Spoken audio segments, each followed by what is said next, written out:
But I want to talk about what I've learned. There's two things that I've learned in the last year. The first is vulnerability is not weakness. And that myth is profoundly dangerous. Let me ask you honestly, and I'll give you this warning. I'm trained as a therapist, so I can outweigh you uncomfortably. So if you could just raise your hand, that would be awesome. How many of you, honestly, when you're thinking about doing something vulnerable or saying something vulnerable, think, God, vulnerability is weakness, this is weakness? How many of you think of vulnerability and weakness synonymously? The majority of people.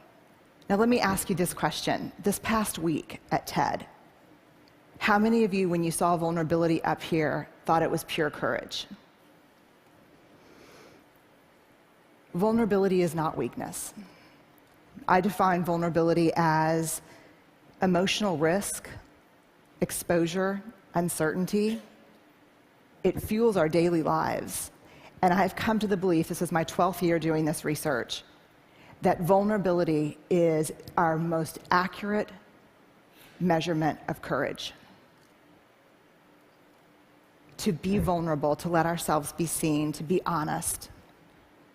One of the weird things that's happened is after the TED explosion, I got a lot of offers to speak all over the country. Everyone from schools and parent meetings to Fortune 500 companies. And so many of the calls went like this. Hey, Dr. Brown, we loved your TED Talk. We'd like you to come in and speak. We'd appreciate it if you wouldn't mention vulnerability or shame. So, what would you like for me to talk about?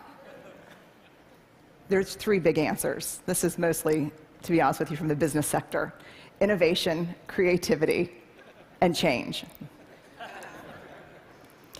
So let me go on the record and say, vulnerability is the birthplace of innovation, creativity, and change.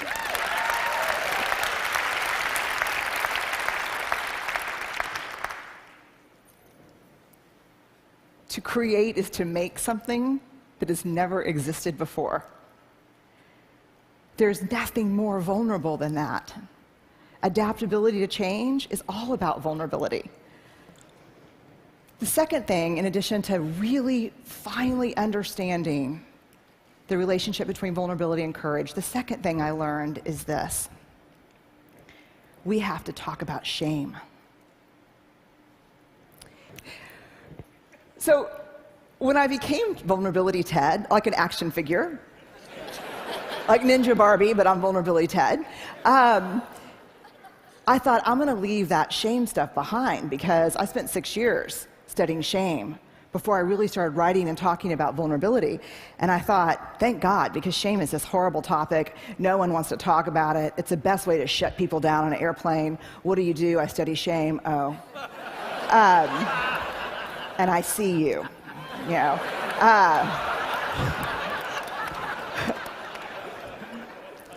but in surviving this last year, I was reminded of a cardinal rule, not a research rule, but a moral imperative from my upbringing.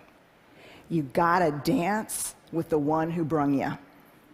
And I did not learn about vulnerability and courage and creativity and innovation from studying vulnerability. I learned about these things from studying shame. And so I want to walk you in to shame. Jungian analysts call shame the swampland of the soul. And we're going to walk in, and the purpose is not to walk in and, construct a home and live there. It is to put on some galoshes and walk through and find our way around. Here's why. We heard the most compelling call ever to have a conversation in this country, and I think globally, around race, right? Yes, we heard that. Yes? Cannot have that conversation without shame. Because you cannot talk about race without talking about privilege, and when people start talking about privilege, they get paralyzed by shame. We heard a brilliant, simple solution to not killing people in surgery, which is have a checklist. You can't fix that problem without addressing shame, because when they teach those folks how to suture, they also teach them how to stitch their self-worth to being all-powerful. And all-powerful folks don't need checklists. And I had to write down the name of this TED Fellow so I didn't mess it up here. Mishkin Ingawale. I hope I did right by you. I saw the TED Fellows my first day here, and he got up and he explained how he was driven to create some technology to help test for anemia because people were dying unnecessarily. And he said, I saw this need, so you know what I did? I made it. And everybody just burst into applause, and they were like, yes! And he said, and it didn't work. And then I made it 32 more times. And then it worked. You know what the big secret about TED is? I can't wait to tell people this. I guess I'm doing it right now. This is like the failure conference. No, it is. You know why this place is amazing? Because very few people here are afraid to fail. And no one that gets on the stage so far that I've seen has not failed. I have failed miserably, many times. I don't think the world understands that because of shame. There's a great quote that saved me this past year by Theodore Roosevelt. A lot of people refer to it as the man in the arena quote. And it goes like this: it is not the critic who counts. It is not the man who sits and points out how the doer of deeds could have done things better and how he falls and stumbles. The credit goes to the man in the arena, whose face is marred with dust and blood and sweat. But when he's in the arena, at best, he wins, and at worst, he loses. But when he fails, when he loses, he does so daring greatly. And that's what this conference to me is about. That's what life is about daring greatly, about being in the arena. When you walk up to that arena and you put your hand on the door and you think, I'm going in and I'm going to try this, shame is the gremlin who says, you're not good enough. You never finished that MBA. Your wife left you. I know your dad really wasn't in Luxembourg, he was in Sing Sing. I know those things that happened to you growing up. I know you don't think that you're pretty enough or smart enough or talented enough or powerful enough. I know your dad never paid attention even when you made CFO. Shame is that thing. And then if we can quiet it down and walk in and say, I'm going to do this, we look up and the critic that we see pointing and laughing, 99% of the time is who? Us. Shame drives two big tapes, never good enough, and if you can talk it out of that one, who do you think you are? The thing to understand about shame is it's not guilt. Shame is a focus on self, guilt is a focus on behavior. Shame is I am bad, guilt is I did something bad. How many of you, if you did something that was hurtful to me, would be willing to say, I'm sorry, I made a mistake? How many of you would be willing to say that? Guilt. I'm sorry, I made a mistake. Shame. I'm sorry, I am a mistake. There is a huge difference between shame and guilt. And here's what you need to know. Shame is highly, highly correlated with addiction, depression, violence, aggression, bullying, suicide, eating disorders. And here's what you even need to know more. Guilt, inversely correlated with those things.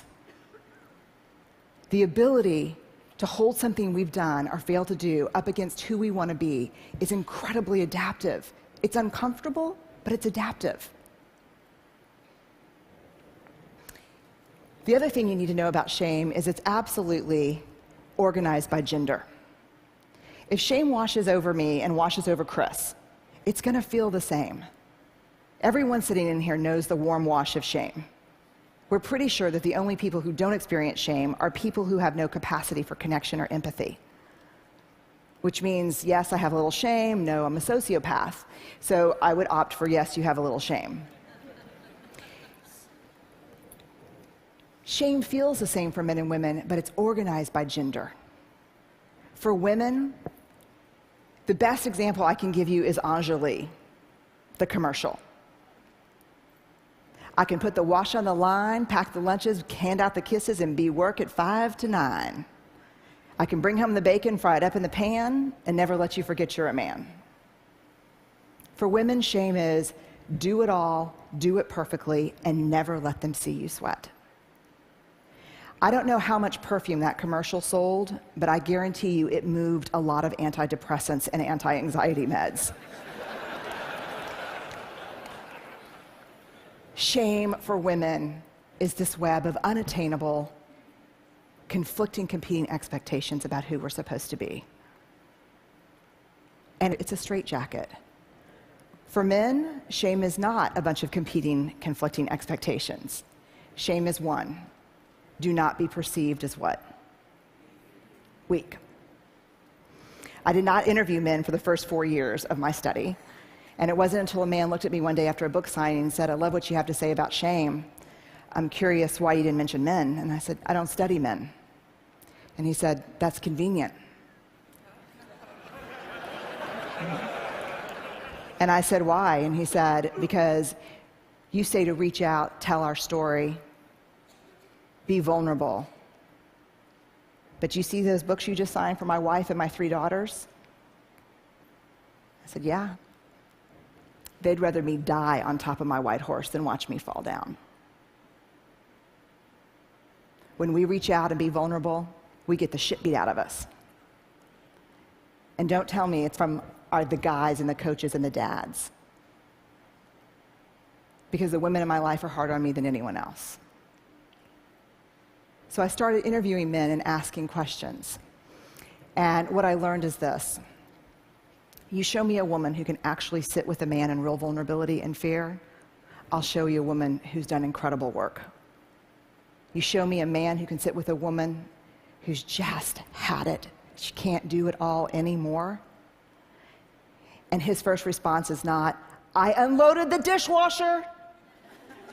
But he really listens, because that's all we need.